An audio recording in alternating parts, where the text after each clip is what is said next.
Hi guys, got my coffee today. Oh, that's good stuff. Today I'm going to go over my inch bag first aid kit. And we'll do the inch bag / bug out bag debate tomorrow. Anyway, what I have is just a kit that I put together with everything that I would think I would need for long-term first aid, minus any prescriptions, because I got to get mine refilled. They're not in here yet. But it's a pretty big first aid kit, probably bigger than what I need, but it's got things in there that I think that I will need. So therefore, they're in there. Okay, first of all, this is the kit, and it weighs 4 or 5 pounds. So we open it up. Well, let's open up the top one first. What do we got in here? In here, I've got some moleskin, and I've got a few sewing needles. That actually belongs someplace else, but it was handy to put it there, so I just threw it in there. Besides, you never know when you're going to need to suture somebody, and these are all curved needles. And then I have a pair of forceps that clip together. That's in a little front pocket.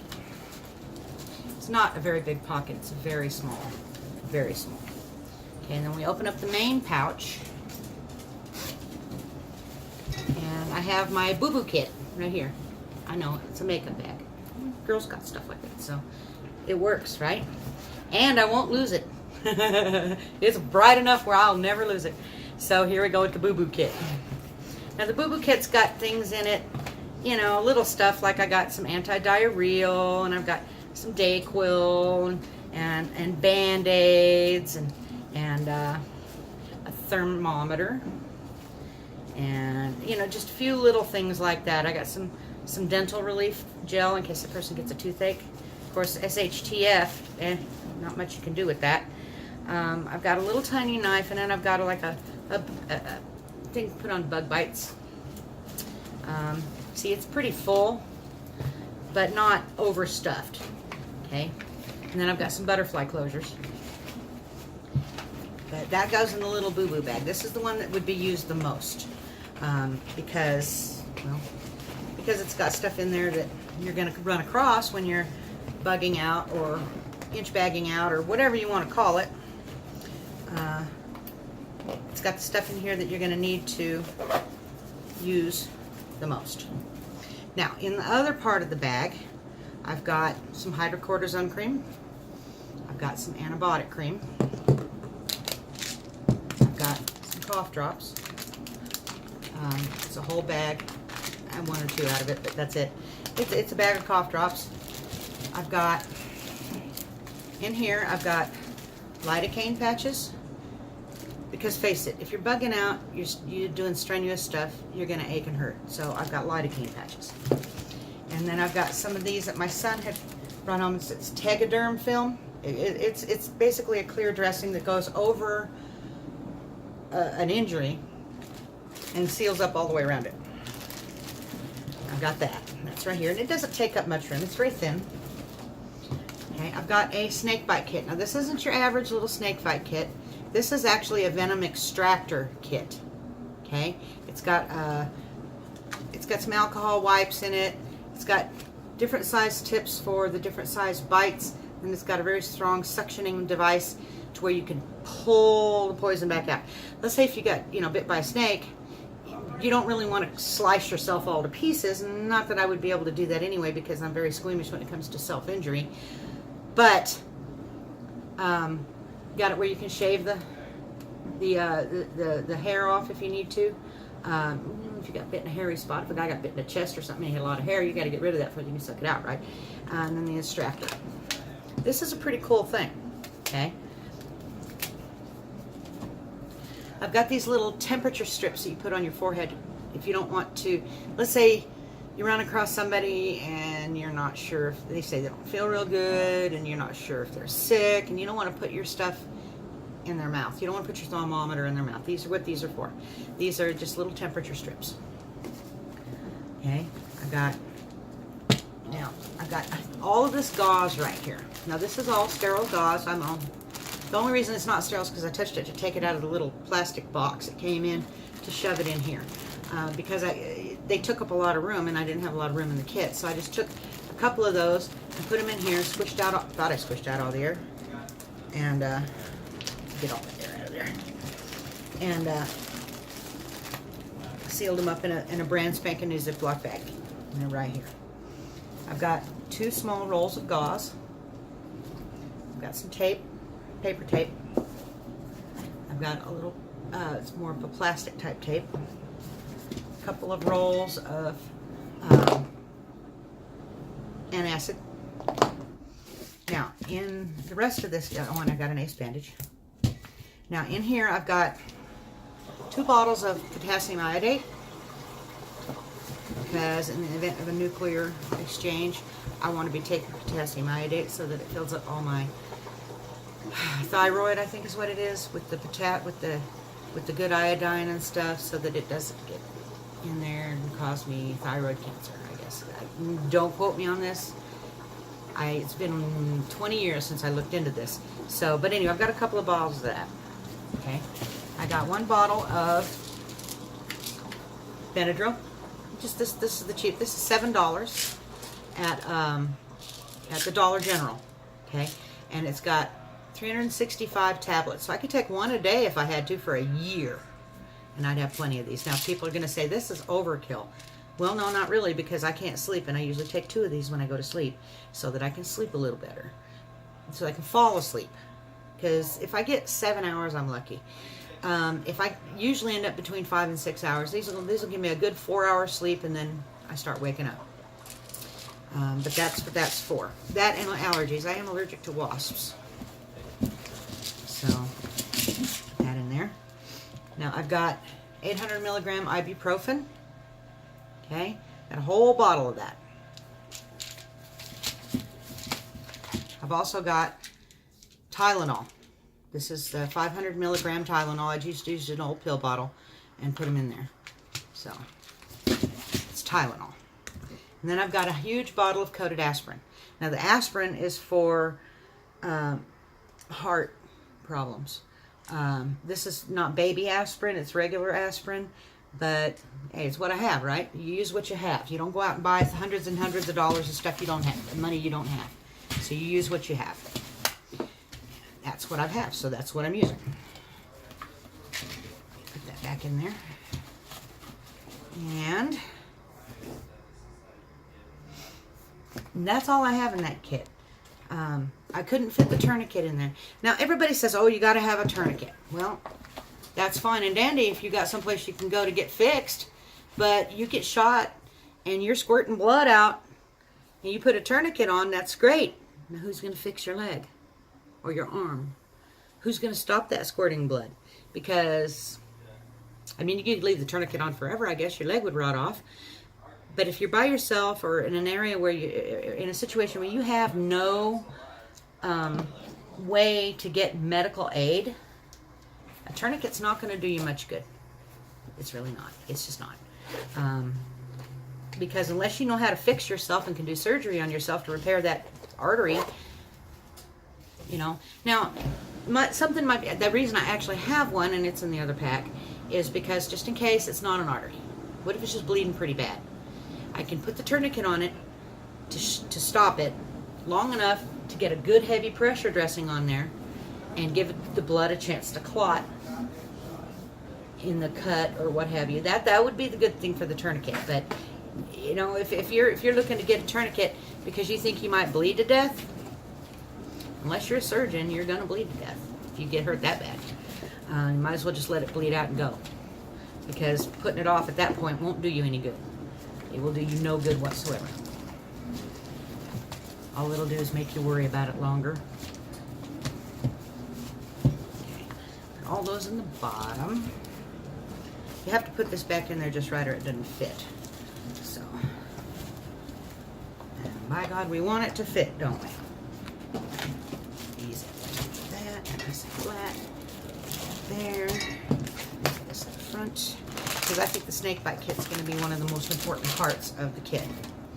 Now, that was my major first aid kit for my inch bag, bug out bag.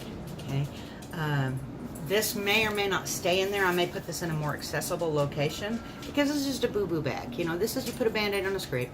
You know, you got diarrhea and you just come out from the woods and you're going, oh my God, I got diarrhea. Then you take a diarrhea pill. There's also there's also in here, other than anti-diarrhea, there's also laxative. Because what if it's the other thing, right? So I just tried to fit whatever I could in here that I thought would help. The Dayquil, in case you get a cold, you know, you want to be able to function. So the Dayquil helps clear your nose and things of that nature, because you're not going to have a bunch of puffs tissue out there in the woods or wherever you're at if you get a cold. And no matter what, you can't just curl up. You know, if you're in a bug out situation or the shtf has happened, you know, you really can't afford to be laid out sick. So you get things in there that you think you should have. Now, one thing I am going to order is I'm going to be ordering some fish antibiotics. I have a bottle of it somewhere, but don't ask me where it is. I hadn't found it yet. And when I do, it's going in here. But I'm also going to get some sulfamethoxazole and trimethoprim and some amoxicillin to put in there. I'm going to have it with me for my go kit, because if I get a cold, it turns into bronchitis, which turns into pneumonia. And the sulfamethoxazole does everything penicillin does plus. So that's what my doctor told me. And that's what my vet told me, excuse me. And, you know, he saved a bunch of horses for me at one time, over the period of years. So that's my first aid kit. If you think you see anything in there that you think I might have forgot, like the antibiotics, that's going to go in there. Prescription meds are still going to go in here. I'll take out that little pink package, that little pink zipper package when I get those, because it won't fit in there if I have that in there. But I'll put the pink package someplace where I can access it more readily. You know, this is kind of a heavy first aid kit because it's got all the meds in there. It's got Tylenol and Motrin and anti-allergy and all kinds of stuff. And I have to keep reminding myself to look over on this side of the screen, because that's where the camera is. And you guys think I'm looking off to somebody else, but I keep looking at this end of the camera when I should be looking at that end. So, excuse me, I'm new to YouTube stuff. So, you have to just get over the bad camera work, because I'm really not good at a camera. I'm not. What's that? Oh, I need to get some anti-nausea meds. I have some Dramamine in the bathroom I meant to put in here. That's what I'm going to put in there as well. Anti-diarrhea, anti-nausea, laxative, Dayquil pills, the gel tab things. Of course, I've got aspirins and all that other stuff too. No matter what, I think I pretty well covered most things that will go wrong. Common things. If it's something uncommon, there's nothing I can do about it. Okay. If it's something that's major, there's not a whole lot I can do about it. I've taken first aid, and I know a lot about first aid, and I have doctored I don't know how many horses, and I can give shots, but I can't give myself one. So I'll have some oral medications in here for that, just in case I need it. And thank you so much. Please hit the thumbs up or the thumbs down, but like I said, I always prefer the thumbs up. Leave me a comment if you think there's something in here that should be in here, or something in here that you think is stupid. You know, it's two. You know, maybe I shouldn't have 2 bottles of potassium iodide in there, or iodide, or however you pronounce it. Maybe one would do enough for 10 people. I don't know. I just have a couple of bottles of it, so I put it in there. Oh, come to think of it, I have, that Ebola thing going around in Africa, right? Probably 500-600 people have died so far. I mean, a lot. This is not just a small outbreak. This is huge. Even some of the the DRC soldiers have come down with it.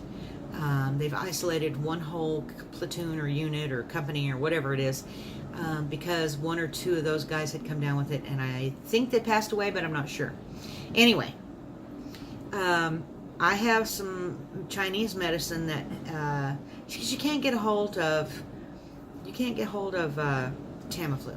You can't buy it. You can't just go down to the store and say, you know what, I have a bug out bag, I need some Tamiflu in case a major virus hits. They won't give it to you. And to get your doctor to prescribe it for you, he's going to think you're nuts. So the last time it happened, I went and I was watching a guy he calls himself the Health Ranger. He has a pandemic preparedness course online. It was all free. All this was free. And he went in there and he went through lots and lots of different types of, he had like, I don't know, 15 or 16 little videos on this, and he would put one out, and I watched it from the beginning to the end. And in one of his videos was Chinese medicine that had some good possible, could help with an Ebola victim because of the bleeding.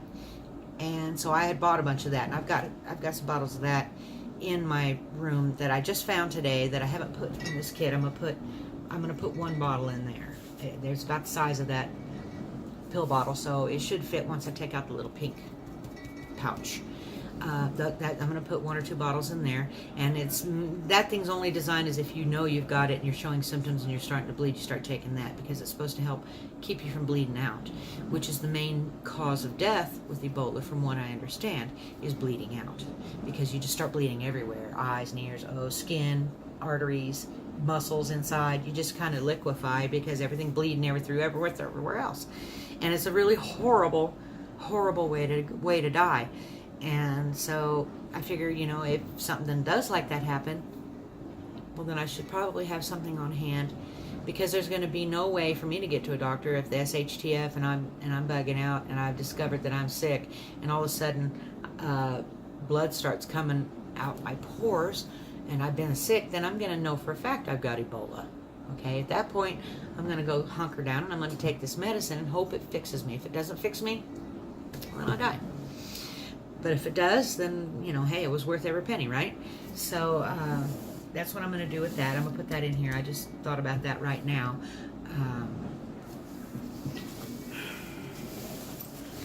If it was up to me, I'd have a whole big duffel bag full of medicines and things that I need, because I always go overboard when I pack, when I prep, anything I got. I always want a big bunch of it. And, you can't carry it all. But you can carry some things, and you can sure enough carry what you feel is the most important. If you're going down the road later and you're bugging out and you are, in the shtf situation, and you've decided, well, you know what, I may not need this much weight. You can always shed weight as you go. You can always take things out of the pack and drop it on the ground. Okay? But if you can tough it out and get it there, then you'll have one more item to help you get by and to survive. And so that's my theory a lot with my bug out bags and things of that nature is yeah, I may have more stuff than I need. I can shed it as I go if I have to. Okay? I can get rid of some things if I need to. But you can't go back for them if you're bugging out. You just can't say, oh, darn, I forgot. I should have brought this. Well, if it's already packed and in here, you can say, man, I shouldn't have brought that. I'm never going to need it. Let's just chunk it and just get rid of it. Because really, at that point, who cares, right? So that's my theory on the bug out thing, on the weight and the size of things. And I am going to be doing a video on my inch system, which is I'm never coming home system. I will be doing that pretty soon, next few days. Anyway, I do appreciate each and every one of you, and you know what? Y'all come back and see me, okay?